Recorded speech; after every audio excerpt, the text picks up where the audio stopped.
बघा, ज्याला राजकारण समजतं त्यांनी हे लक्षात घेतलं पाहिजे, की उद्धवजी आणि राज ठाकरे हे एकत्रित आल्यामुळे भारतीय जनता पक्षाला त्याचा कुठलाही फटका नाही, त्याचा कुठलाही परिणाम नाही. तो का नाही? याचं कारण भारतीय जनता पक्षाचे स्टेबल वोट आहेत. मराठी असो, मराठी माणसांमध्येही भाजपचा जो टक्का आहे, तो कोणी सोबत आलं, कोणी काय केलं, अर्धा टक्काही कमी होत नाही.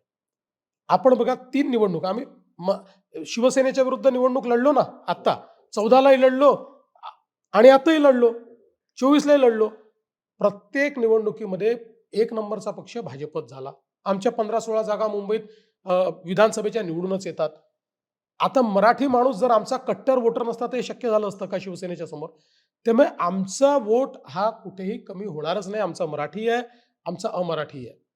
आम्हाला चिंता एवढीच होती, की हे एकत्रित आल्यामुळे शिंदे साहेबांकडे जो मराठी वोटर गेला त्याच्यावर काही परिणाम होतो का?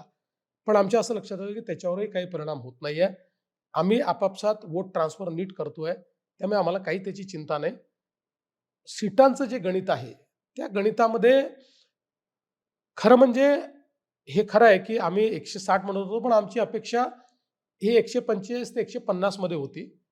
पण आपल्याला शेवटी ज्यावेळेस आपण युतीचं राजकारण करतो, त्यावेळी काही गोष्टी सॅक्रिफाईस कराव्या लागतात. आम्हाला 137 मिळाल्या, त्यांना 90 मिळाले.